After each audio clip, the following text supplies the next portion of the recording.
O título dessa mensagem eu coloquei nessa noite como abençoados, né?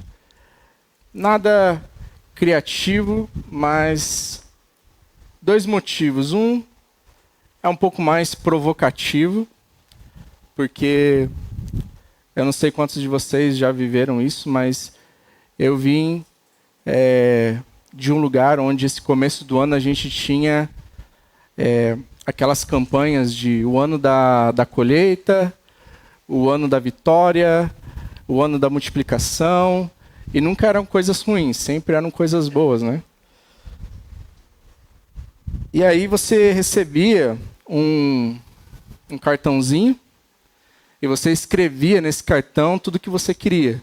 Então, normalmente é assim, casa nova, carro novo, emprego novo, aumento de salário, e aí a gente colocava alguma coisa mais espiritual só para não ficar ruim com Deus, né?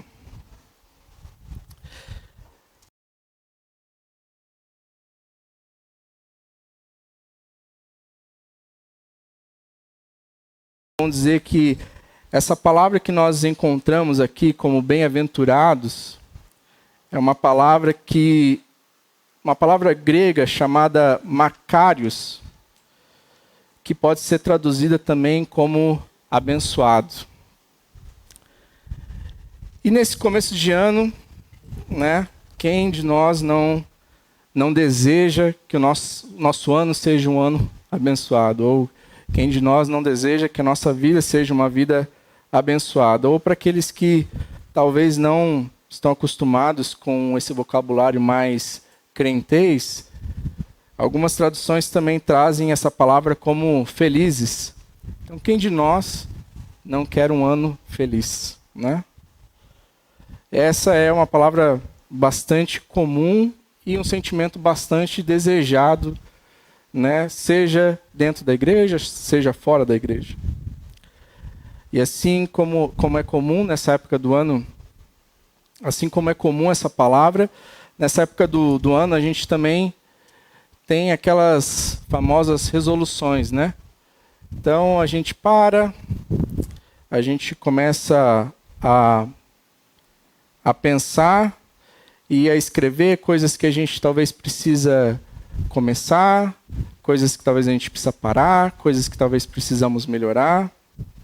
E aí também, talvez mesmo que ainda a gente não esteja participando de alguma campanha do ano da colheita, por exemplo, ainda assim a gente coloca no papel aquela lista de desejos, né?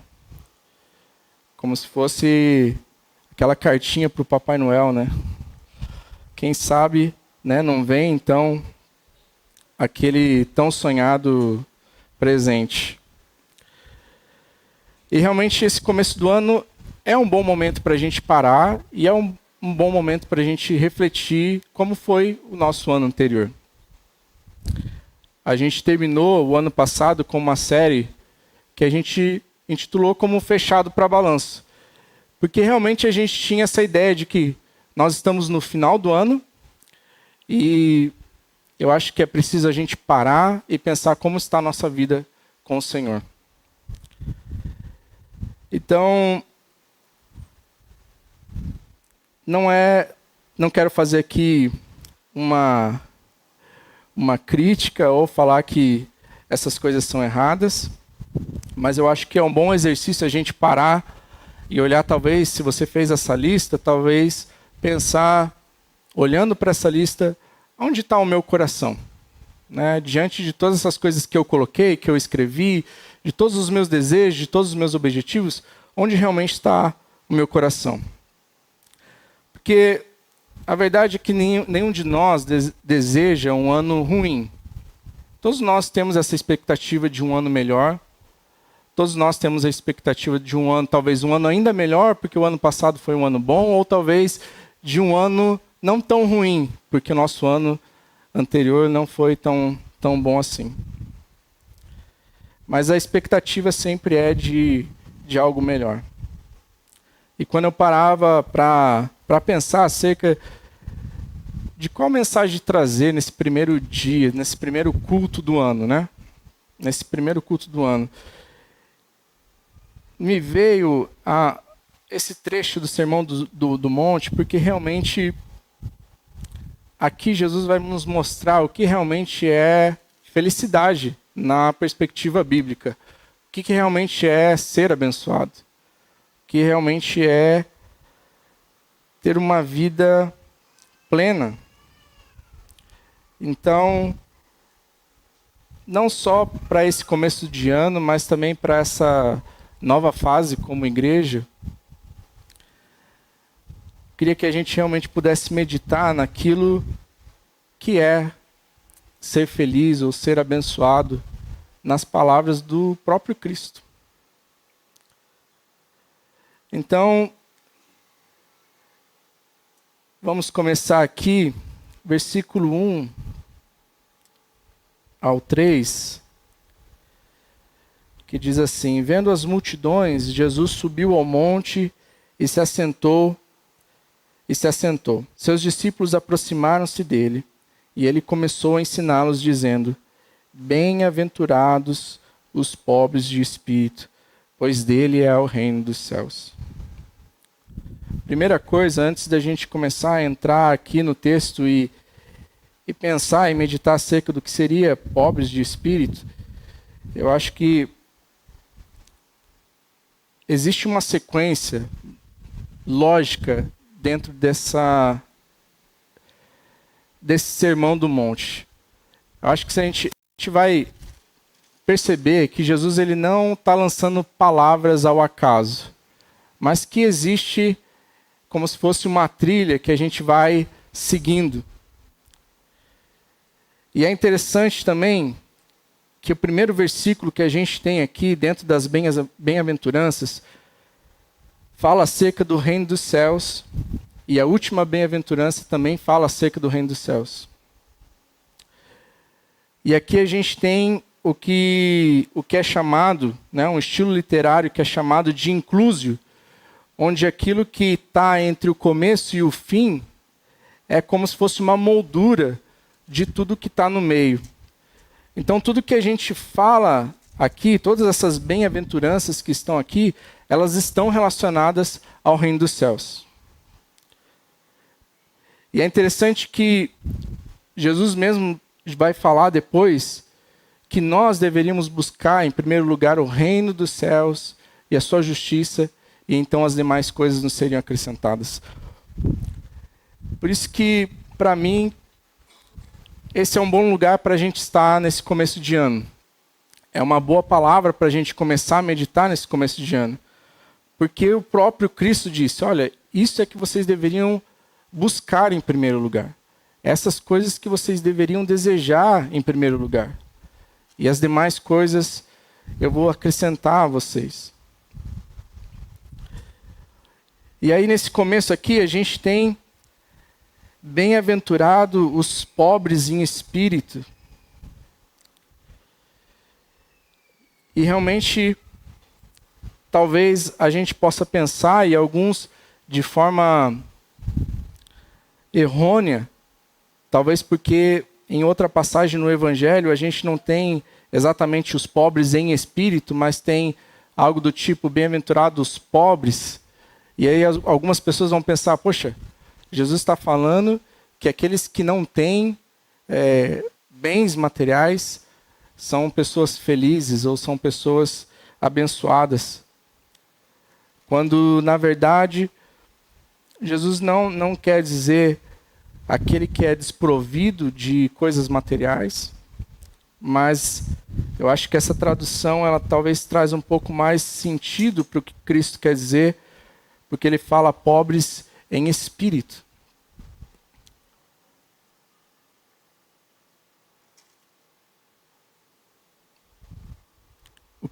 O que Cristo quer falar aqui é o começo de toda a vida que deseja se aproximar do Senhor. Todo aquele que deseja se aproximar de Deus começa exatamente nesse lugar, de reconhecer a sua condição espiritual, de reconhecer a sua pobreza espiritual, de reconhecer diante de Deus quão falho e quão pecadores nós somos. embora essa palavra pobre seja uma palavra, ou os pobres do Senhor, seja uma palavra que era muito comum no Antigo Testamento, porque realmente o povo judeu passou por situações muito delicadas economicamente. Então, muitas vezes, eles eram tratados como os pobres do Senhor. Embora essa palavra seja muito usada, ainda assim, Cristo não está se referindo àquelas pessoas que têm falta de algo material, mas daqueles que têm falta do próprio Deus.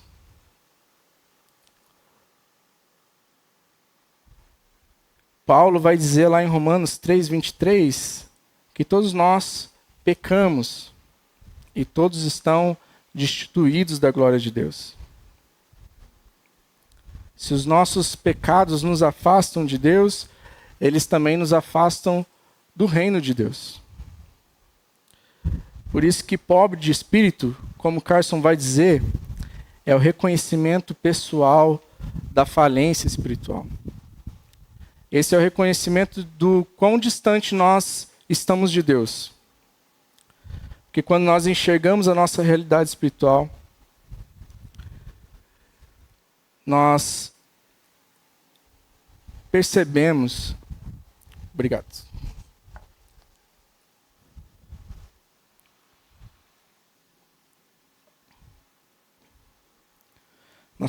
Nós percebemos quão necessitados nós somos de Deus.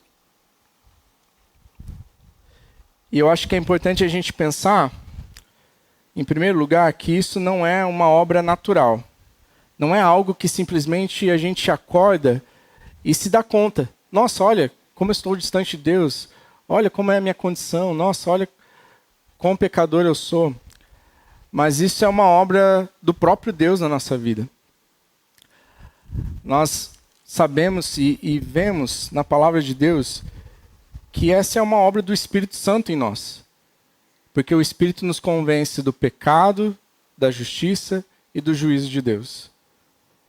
Então, não só nessa primeira bem-aventurança, mas como em todas as outras, a gente vai perceber que são características, são personalidades, ou são coisas que a gente vê e sente que a gente é muito distante de alcançar isso com a nossa própria força, com aquilo que a gente faz. A gente olha cada uma dessas bem-aventuranças e pensa, poxa, como é difícil, né, alcançar isso de forma natural. Porque realmente a verdade é que todas elas são impossíveis de forma natural da gente alcançar. Todas elas fazem parte de uma obra de Deus na nossa vida.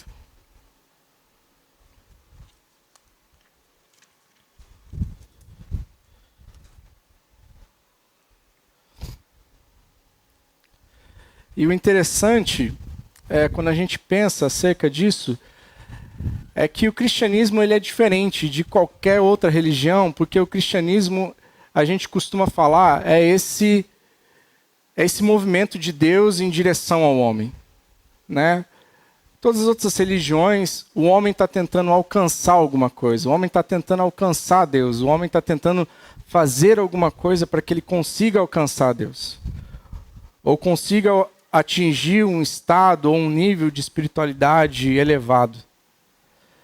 E quando nós olhamos para o cristianismo, nós vemos Deus se fazendo carne, se fazendo homem e indo em direção a nós. Nós vemos o véu se rasgando e Deus dando esse livre acesso a nós até Ele. E é interessante que nessa passagem, quando o véu do templo se rasga, de uma forma muito interessante, é destacado que o véu é rasgado de cima a baixo. Quase como uma simbologia, né? Mostrando, olha, essa é uma obra de Deus. Deus está vindo na nossa direção. Ele se fez carne. Ele habitou no nosso meio. Ele tomou uma cruz. Para que nós pudéssemos, então, ter novamente um relacionamento com Ele. E na Bíblia a gente tem inúmeras passagens que vão falar desses momentos onde o homem ele se encontra com Deus e ele então reconhece a sua condição espiritual, ele reconhece a sua pobreza espiritual. E eu queria trazer algumas. Eu confesso que eu queria trazer muito mais, mas o esboço já ficou extenso demais. Porque é muito interessante você ver exatamente esse movimento de pessoas se deparando com Deus e automaticamente elas reconhecendo a sua situação. Então nós temos, por exemplo, lá em Isaías 6, quando Isaías se depara com a santidade de Deus, é muito interessante porque vai dizer assim, que Isaías grita dizendo: ai de mim, estou perdido, pois sou um homem de lábios impuros e vivo no meio de um povo de lábios impuros. Em Esdras, no capítulo 9, no versículo 6, ele vai dizer a mesma coisa, ele se depara com a situação do seu povo, ele está diante de Deus e ele diz: meu Deus, eu estou por demais envergonhado e humilhado para levantar o rosto diante de ti. Meu Deus, porque os nossos pecados cobrem as nossas cabeças e a nossa culpa sobe até os céus. E o último exemplo, e aí eu gostaria que você abrisse comigo, lá em Lucas 18, porque eu acho que é uma das passagens assim que me chamam muita atenção. E eu acho que vale a pena a gente ler. Não que as outras não valem, mas eu acho que é muito interessante porque a gente tem duas pessoas aqui. Uma está diante de Deus, mas ainda não reconhece a sua condição, enquanto outra diante de Deus reconhece sua situação. Lucas capítulo 18, versículo 10 ao 14, vai dizer assim. Isso é Jesus, contando uma parábola. E ele diz assim: 2 homens subiram ao templo para orar. Um era fariseu e outro publicano. O fariseu, em pé, orava no íntimo. Deus, eu te agradeço porque não sou como outros homens, ladrões, corruptos, adúlteros, nem mesmo como este publicano. Jejuo 2 vezes por semana e dou o dízimo de tudo quanto ganho. Mas o publicano ficou à distância. Ele nem ousava olhar para o céu, mas batendo no peito dizia: Deus, tem misericórdia de mim, que sou pecador. Então nós temos, versículo 14 também, eu lhes digo que este homem, e não o outro, foi para casa justificado diante de Deus. Pois quem se exalta será humilhado, e quem se humilha será exaltado. Nós temos um homem extremamente arrogante, dizendo: olha, obrigado Deus, obrigado porque não sou que nem esse publicano, esse pecador miserável, não sou um adúltero, não sou, cheio de arrogância, cheio de confiança, como se ele estivesse nesse lugar mais alto, enquanto esse outro homem diz que ele não tinha coragem nem de olhar para o céu. Ele se considerava tão miserável que ele não tinha coragem de olhar para cima. E Jesus fala que esse homem, ele volta para sua casa justificado. E às vezes eu fico, quando eu olho essa passagem, não só essa passagem, mas no dia a dia, quando a gente vê algumas situações assim, de pessoas que olham com um olhar um pouco mais, de cima para baixo, eu fico pensando, poxa, Como será que Deus está lá no céu olhando para essa situação? Eu olhando de cima para baixo para alguém e Deus olhando lá do alto para nós e pensando, poxa, vocês estão no mesmo lugar. Nenhum e nem outro estão em uma condição melhor. Todos carecem, todos necessitam do perdão, da misericórdia do Senhor.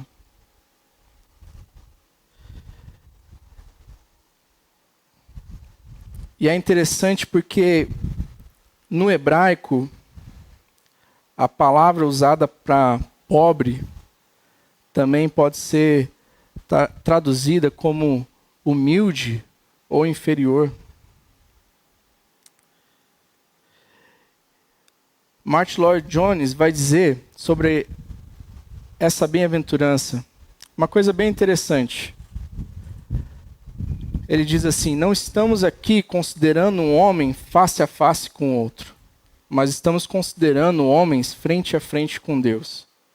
E se alguém na presença de Deus sentir alguma outra coisa, além da mais total penúria de espírito, isso apenas significará, em última análise, que tal pessoa talvez nunca esteve diante da presença de Deus.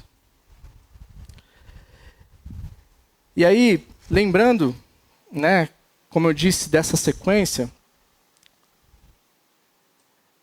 inevitavelmente a gente vai para essa segunda bem-aventurança que diz assim no versículo 4, bem-aventurado os que choram, pois serão consolados.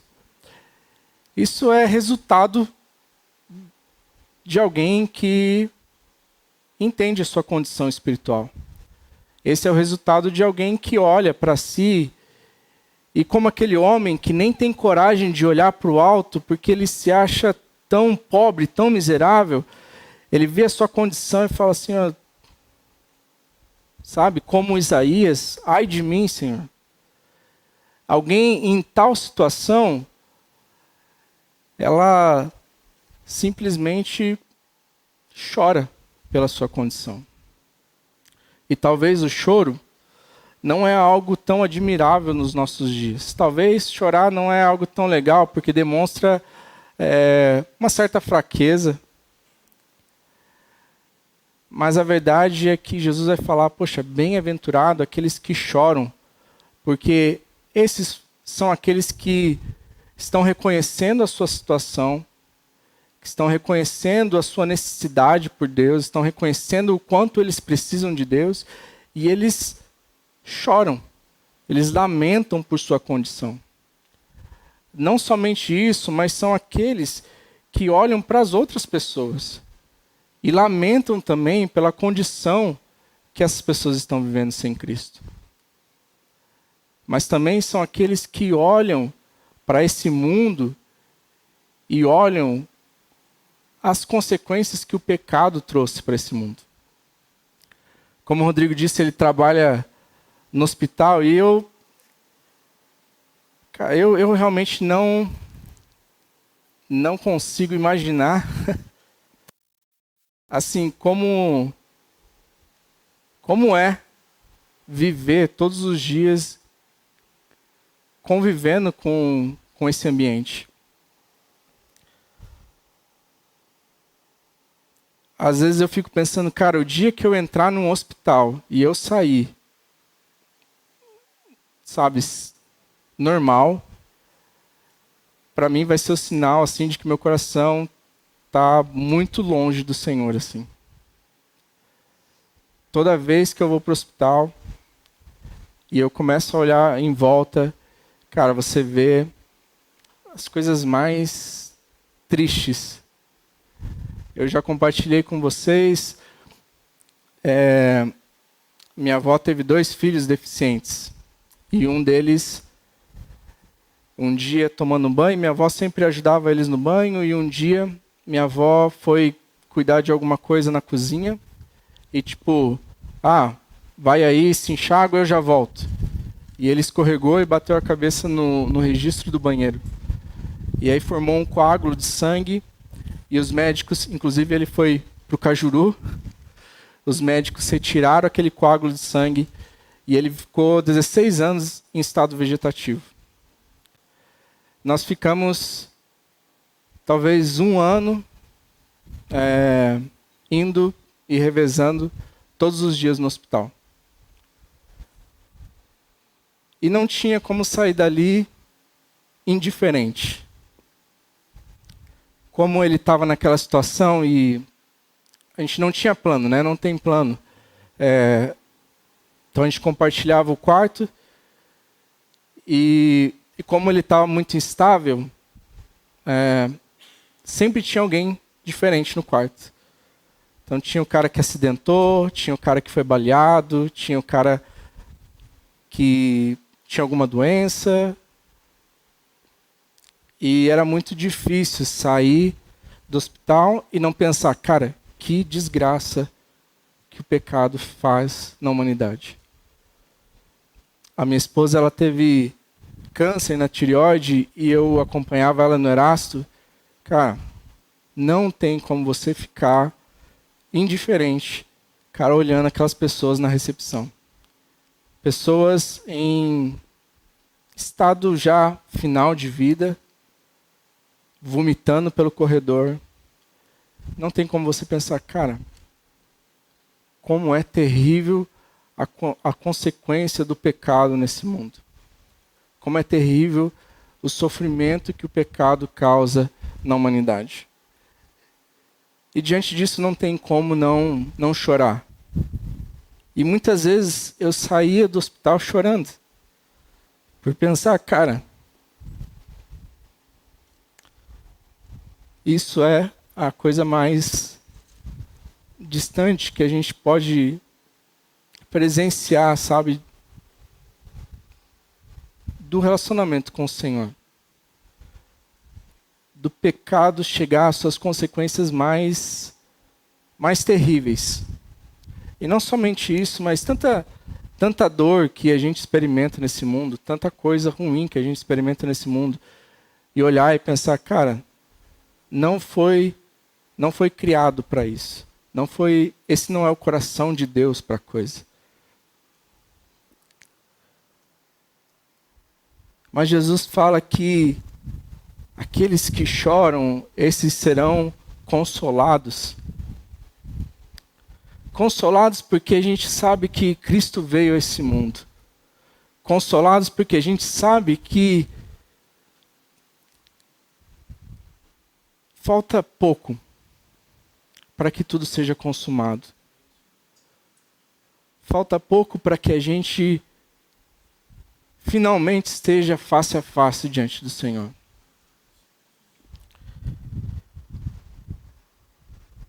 E a gente realmente provar aquilo que diz Apocalipse 21:4, que diz: Ele enxugará dos seus olhos toda lágrima. Não haverá mais morte, nem tristeza, nem choro, nem dor, pois a antiga ordem já passou. Felizes os que choram, porque serão consolados um dia. Um dia o Senhor vem e enxuga a última gota de lágrima dos nossos olhos. E a gente estará com Ele em um lugar que a gente não vai mais precisar presenciar toda essa desgraça desse mundo. E a gente vai poder passar a eternidade com Ele. E aí a gente segue aqui no versículo 5, ele diz assim: Bem-aventurado os humildes, pois eles receberão a terra por herança. Algumas traduções vão trazer essa palavra humilde como manso. E talvez você pense, humilde, pobre, qual é a diferença entre ser pobre de espírito ou humilde? Será que Jesus está falando a mesma coisa?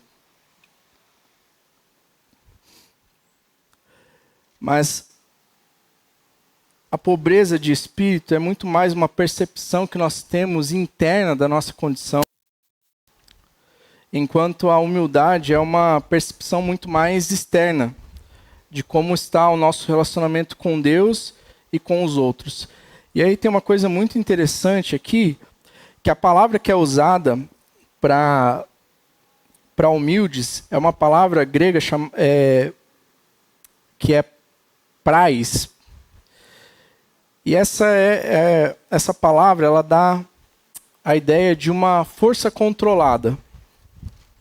Essa palavra era usada para se referir a um cavalo domado. Era um cavalo que tinha força, mas que ainda assim ele não estava utilizando a sua força, ele estava obedecendo o seu mestre.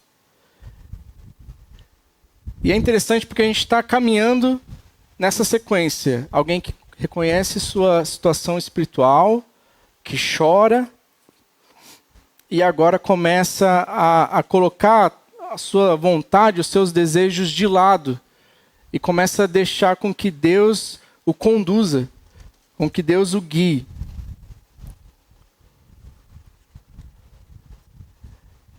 Essa palavra, ou a mesma ideia, é usada, por exemplo, em Números 12:3, para dizer que Moisés era um homem muito humilde ou muito manso.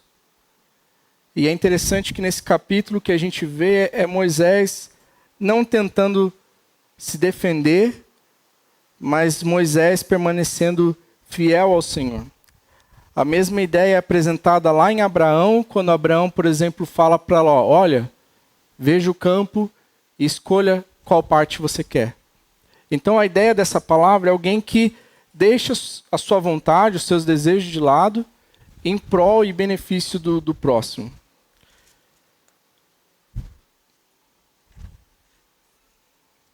E isso é muito diferente do que a gente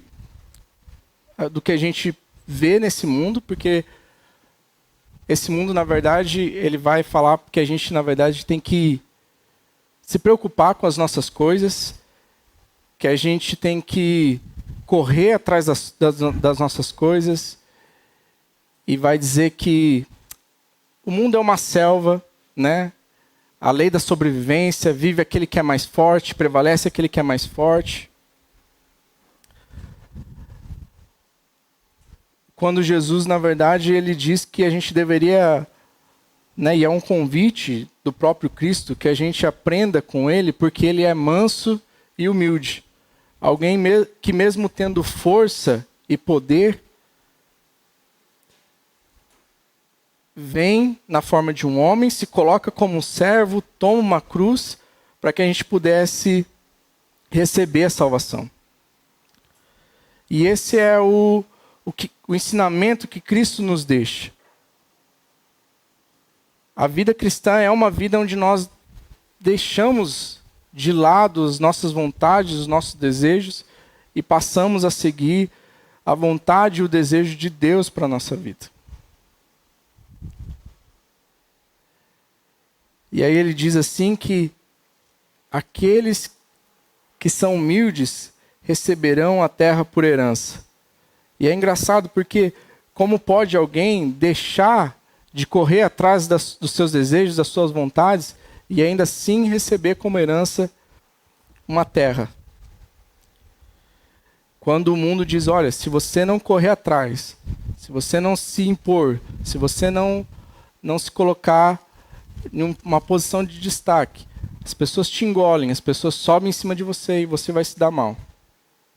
E Jesus está falando, bem-aventurados os humildes, pois eles receberão a terra por herança.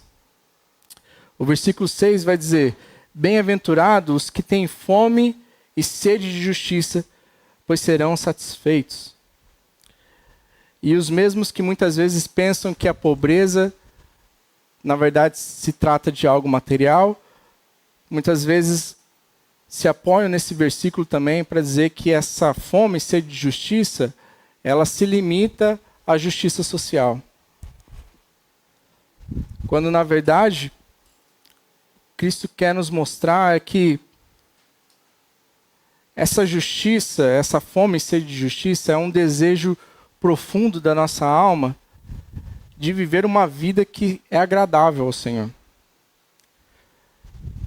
Ainda nessa lógica, nós reconhecemos a nossa pobreza, nós choramos pela nossa pobreza, lamentamos pela nossa pobreza, não só pela nossa condição espiritual, mas pela condição desse mundo. Nós deixamos os nossos desejos de lado para então obedecer à vontade do Senhor. E a partir do momento que nós nos colocamos de lado, o que nos resta é viver uma vida que seja agradável ao Senhor. Aqueles que têm fome e sede de justiça, eles desejam também por uma justiça social. Mas muito mais do que isso, eles entendem que uma vida que é entregue ao Senhor, uma vida que é vivida para Deus, é uma vida que vai se preocupar com o próximo também. Uma vida que também vai olhar para a necessidade daqueles que carecem, para aqueles que estão sofrendo.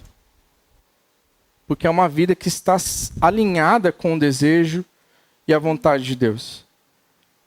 É interessante que, quando fala fome e sede, fala de algo tão profundo, tão intenso, e que muitas vezes a gente não consegue ver isso dentro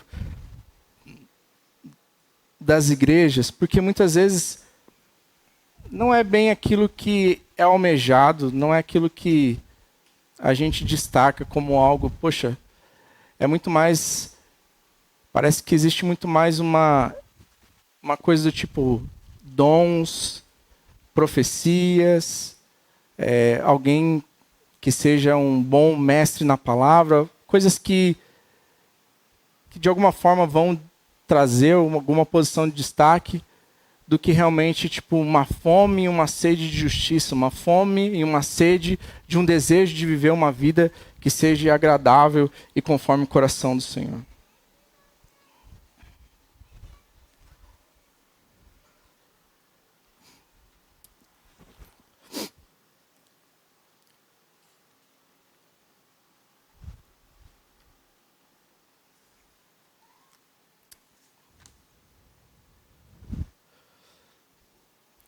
E aí, seguindo aqui no versículo 7, pensando sobre essa vida que é agradável ao Senhor, a gente segue para a próxima bem-aventurança, que diz: bem-aventurado os misericordiosos, pois obterão misericórdia. Então, novamente, a gente vai seguindo aqueles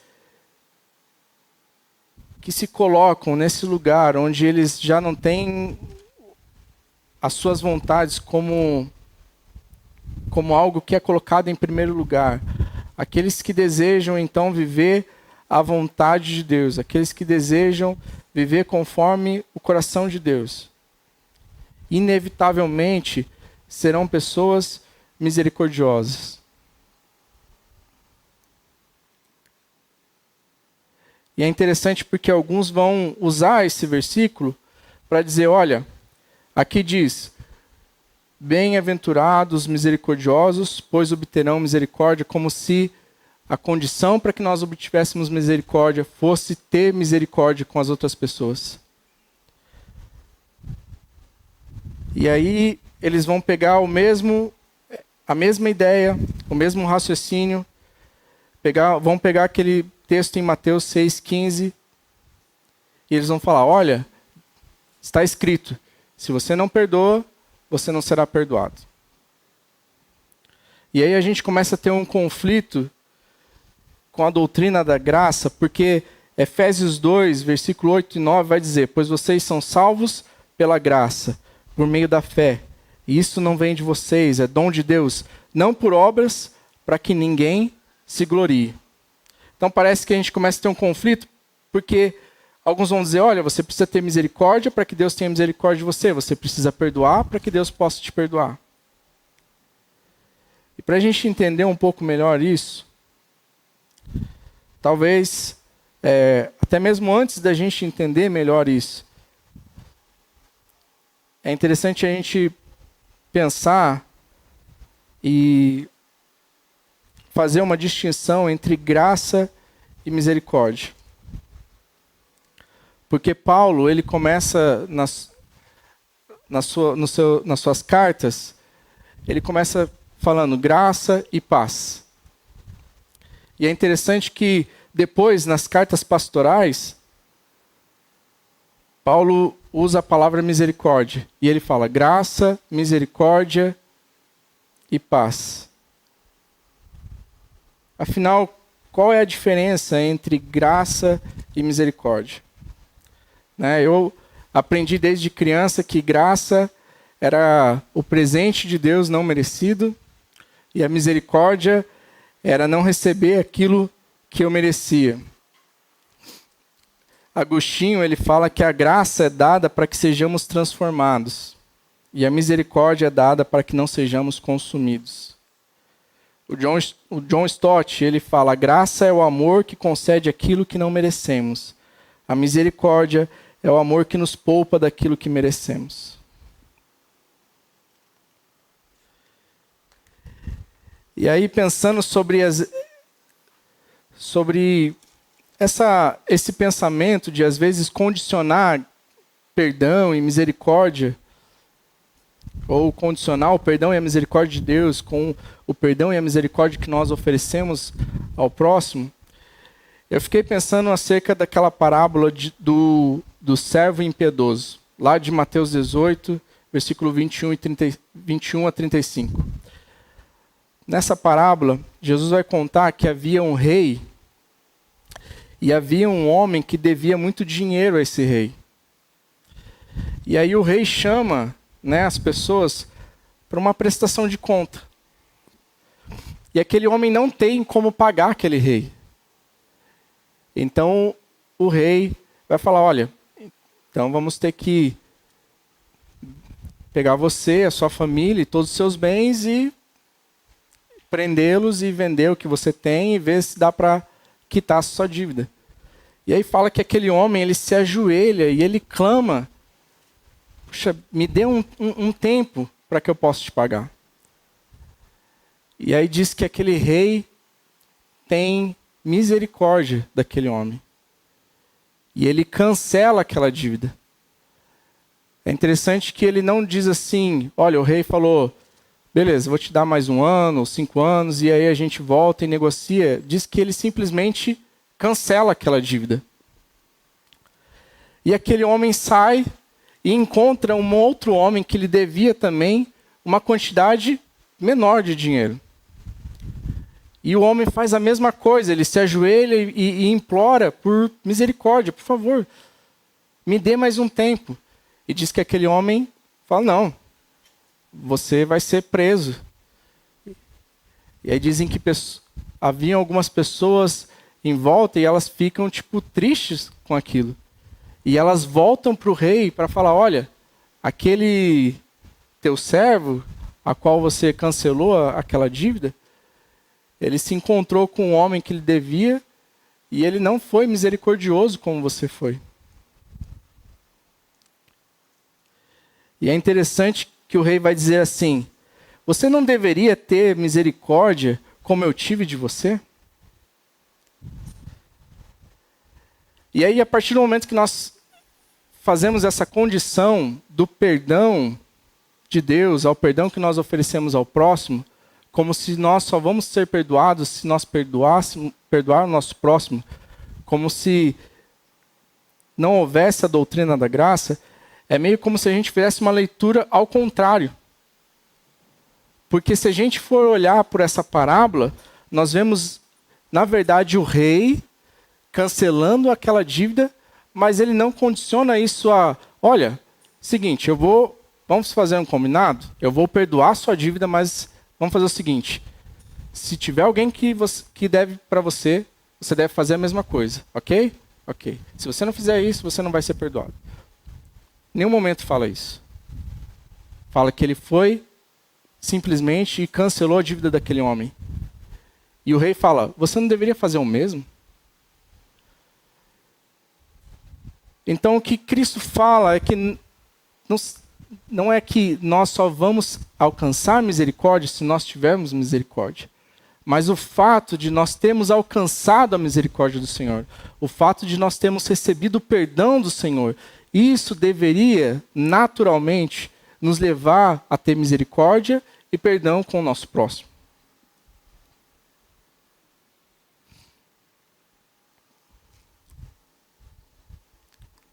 Por isso que a gente aprende a não pagar o mal com o mal, mas antes pagar o mal com o bem. Por isso que nós aprendemos a amar o nosso inimigo. Por isso que aprendemos a dar a outra face. E a lista segue. Porque deixamos de lado o nosso eu. Percebemos quão grande foi o perdão que foi demonstrado a nós. Como o próprio Jesus fala, aquele que muito ama, muito foi perdoado. E quando a gente vê isso, na verdade, não significa que um foi perdoado um pouquinho e outro foi perdoado muito, mas significa que um reconheceu a situação e realmente percebeu quão miserável e quão grande foi o perdão e a misericórdia de Deus para ele, enquanto o outro não. E aí a gente segue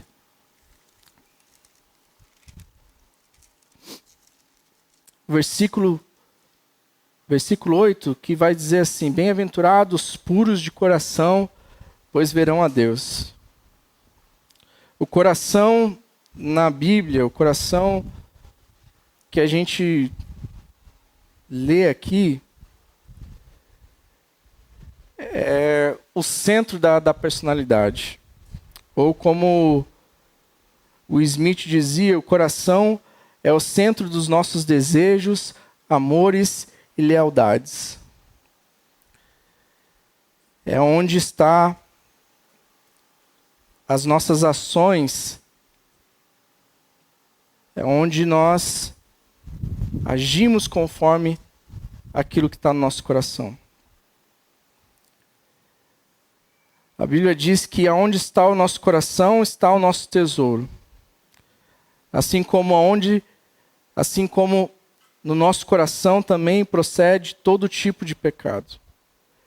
Porque o coração é o centro da vontade, fonte de desejos, lugar de decisões, sede de afetos. O coração é da onde procede todas as nossas motivações, intenções e as nossas escolhas. Um coração puro é onde os nossos desejos mais profundos estão alinhados com o coração de Deus. Jesus vai dizer que é impossível servir a dois senhores, é impossível jorrar de uma única fonte, água limpa e água suja, ou era salgada e doce, Assim como a gente viu em João, que não é possível a comunhão entre a luz e as trevas. E aqui talvez a gente sinta assim, novamente, poxa, lascou. Se os puros verão a Deus, como eu vou ver o Senhor? Como pode eu ver ao Senhor?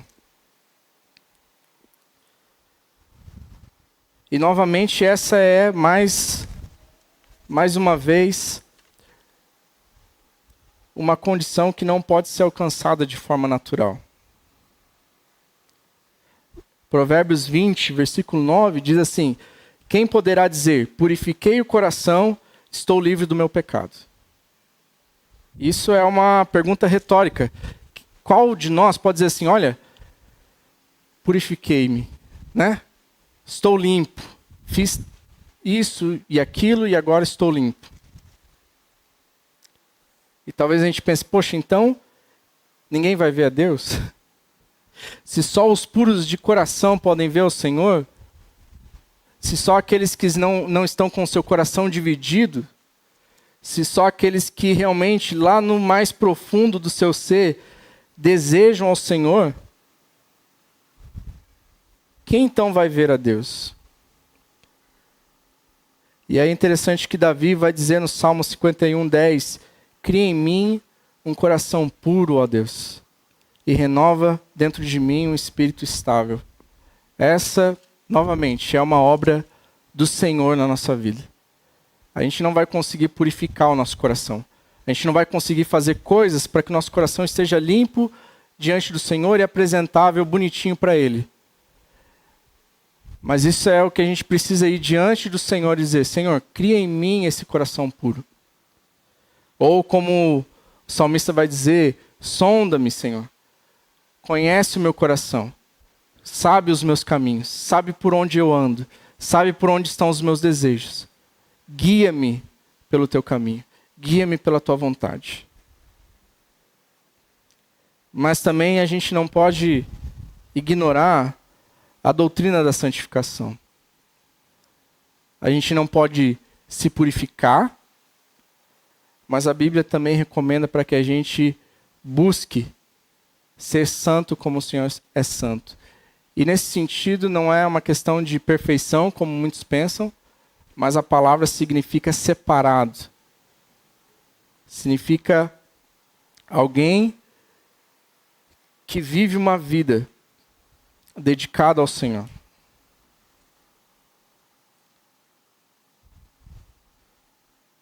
E ele diz assim que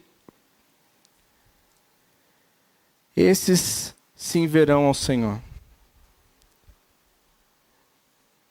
E eu gostaria que talvez você, ao decorrer dessa semana, pudesse meditar acerca dessa sequência do reconhecimento espiritual, do choro, da mansidão, de se colocar ao lado e deixar com que Deus conduza e com que também as nossas vontades sejam colocadas de lado. A pensar sobre essa fome e sede de justiça, fome e sede de viver a vontade do Senhor. Essa misericórdia derramada a outras pessoas, porque nós encontramos o perdão e a misericórdia do Senhor.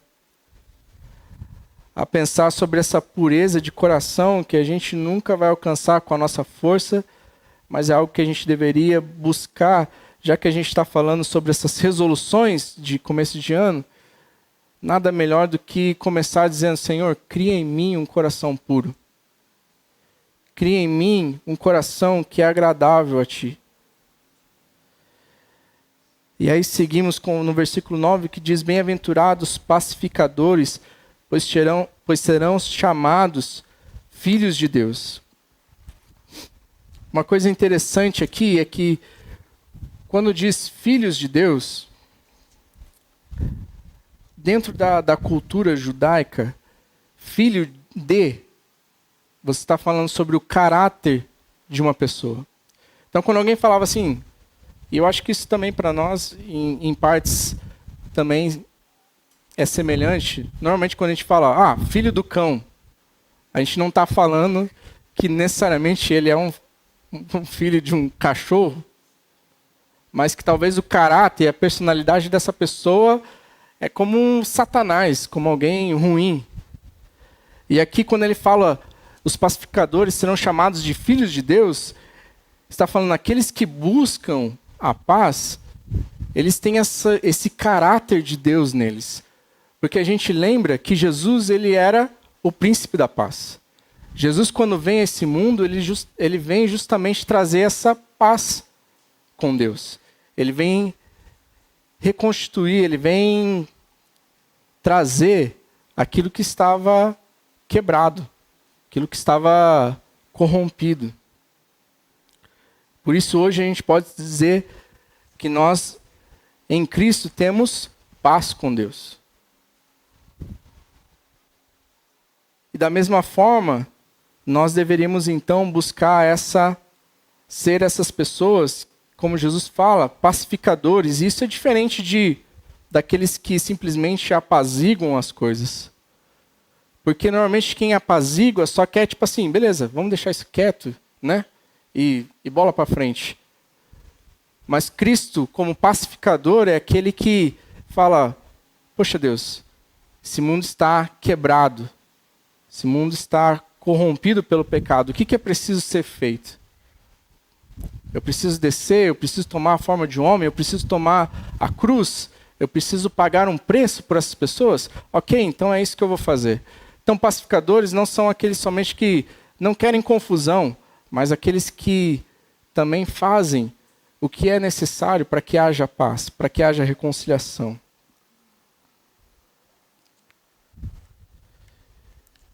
Caminhando para o final, no versículo 10 vai dizer assim: bem-aventurados os perseguidos por causa da justiça, pois deles é o reino dos céus.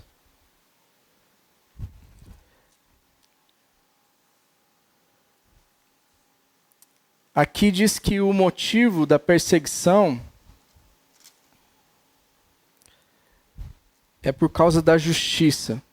Ou seja, bem-aventurado aqueles que são perseguidos porque eles simplesmente estão vivendo conforme a vontade de Deus.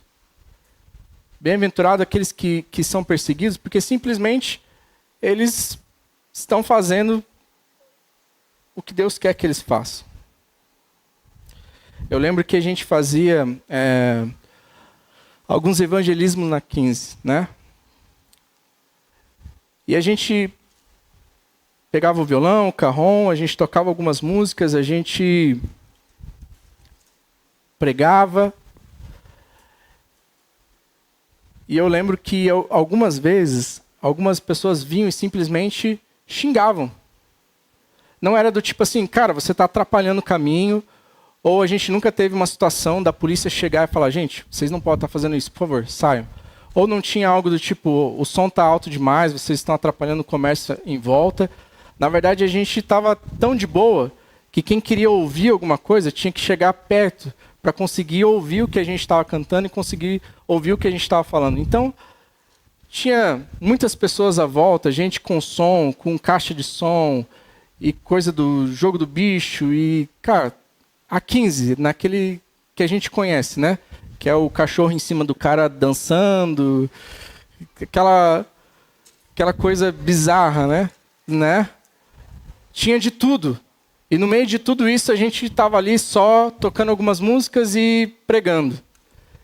E algumas pessoas simplesmente chegavam, elas não sabiam o que estava acontecendo, elas ouviam, e quando percebiam que falava alguma coisa sobre Jesus, saíam xingando, saíam falando palavras terríveis.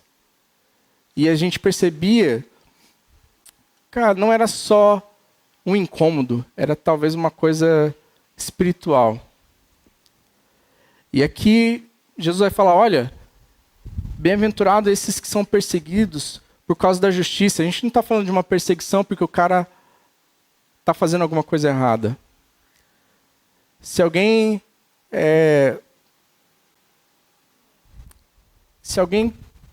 faz algo que não é bom e por causa disso sofre algum tipo de perseguição, não há nada honroso nisso. Não há nada de honra em ser perseguido porque é um mentiroso, porque é um ladrão, porque... Ou como talvez a gente usa esses extremos, mas também vai dizer que sobre aqueles que simplesmente se intrometem na vida dos outros. Então, não há nada de honroso nisso. Sabe, quando você simplesmente se intrometeu na vida dos outros e se deu mal por conta disso, em algum momento você vai dizer, poxa, estou sendo perseguido por causa de Cristo. E às vezes a gente precisa refletir, cara, realmente isso é perseguição? Ou, cara, eu não estou sendo uma pessoa legal, não estou sendo uma pessoa gentil, não estou sendo uma pessoa fácil de lidar? E aí, às vezes a gente acredita assim, cara, você não é um cara fácil de lidar no seu trabalho. E aí você fala, estão me perseguindo por causa de Cristo. Aí não tem nada de honroso nisso. No versículo 12, ele vai amplificar um pouco essa perseguição. No versículo 11, na verdade. Bem-aventurados serão vocês quando por minha causa os insultarem, os perseguirem e levantarem todo tipo de calúnia contra vocês.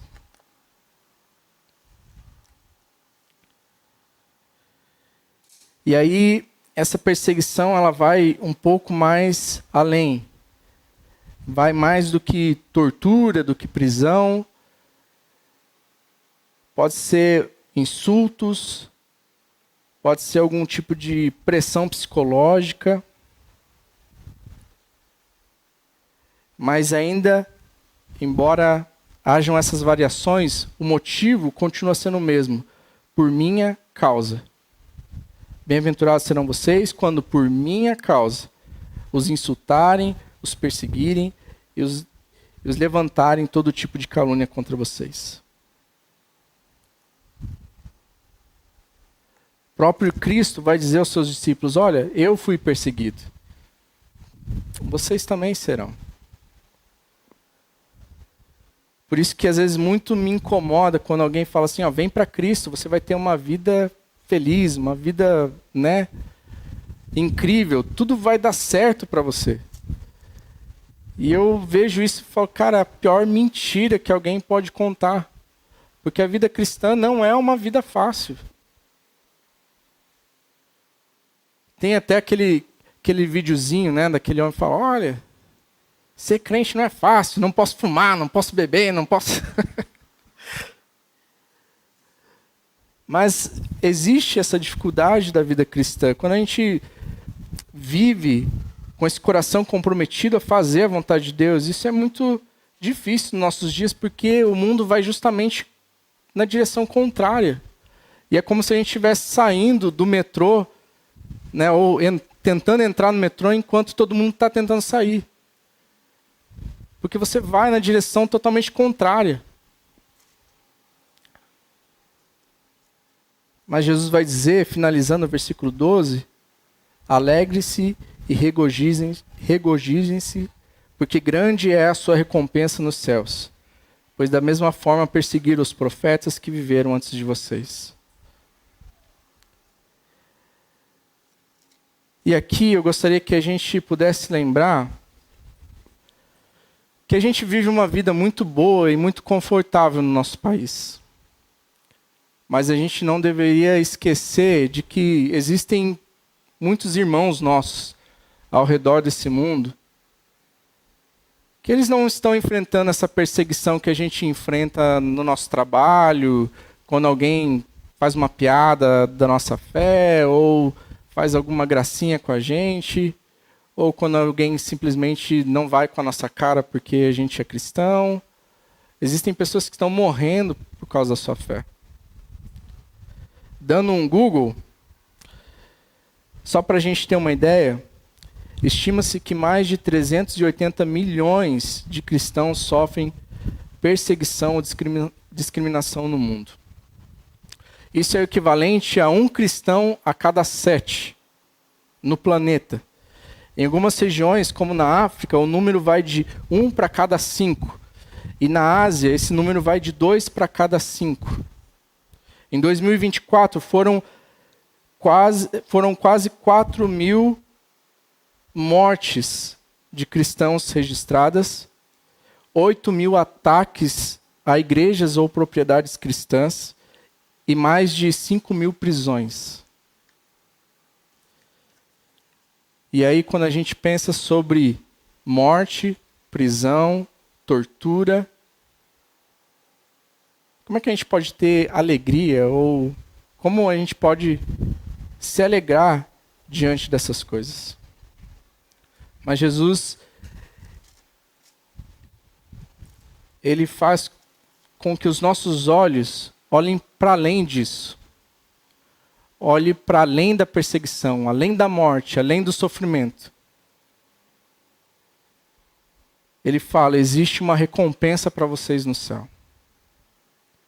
Como a gente viu em Apocalipse, vai haver um momento em que o Senhor vai enxugar todas as nossas lágrimas. Não haverá mais morte, não haverá mais dor, não haverá mais perseguição. Por mais difícil que a nossa vida cristã seja aqui na terra, nada se compara à eternidade ao lado de Deus. E eu não gostaria que a gente terminasse em um clima de velório, porque o que Jesus diz no final é: alegrem-se, tenham bom ânimo, eu venci o mundo. Espero que essa seja uma boa palavra para você nesse começo de ano. De talvez, quem sabe, voltar lá para aquelas resoluções e talvez riscar algumas coisas e falar, poxa Deus, talvez meu coração não estava no lugar certo quando eu pensei acerca disso. E eu não me dei conta do quão abençoado eu sou pelo Senhor por aquilo que você fez por mim na cruz.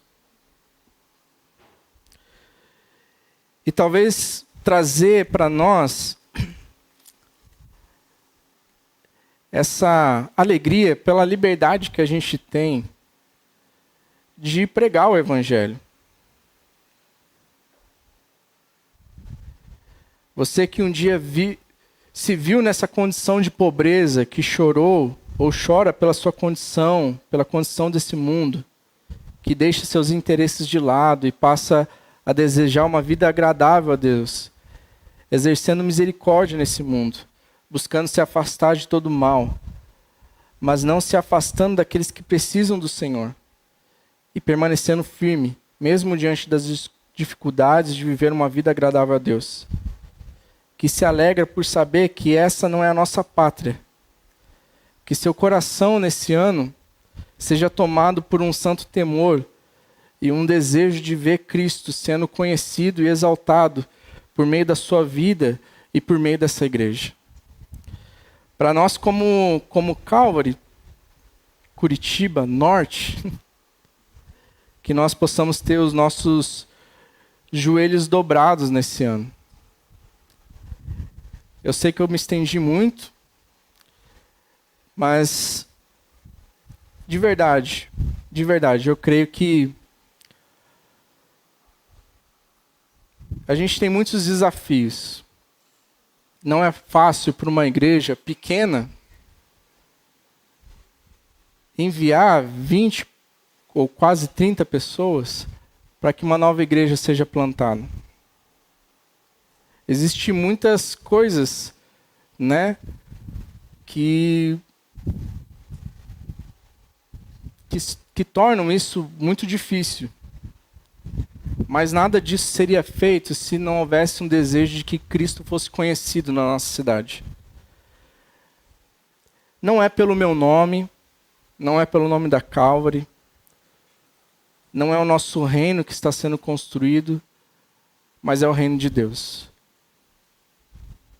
Esse sermão começa com o reino de Deus, termina com o reino de Deus. Nós começamos esse ano pensando acerca do reino de Deus. Vamos seguir, vamos terminar e vamos continuar trabalhando para esse reino.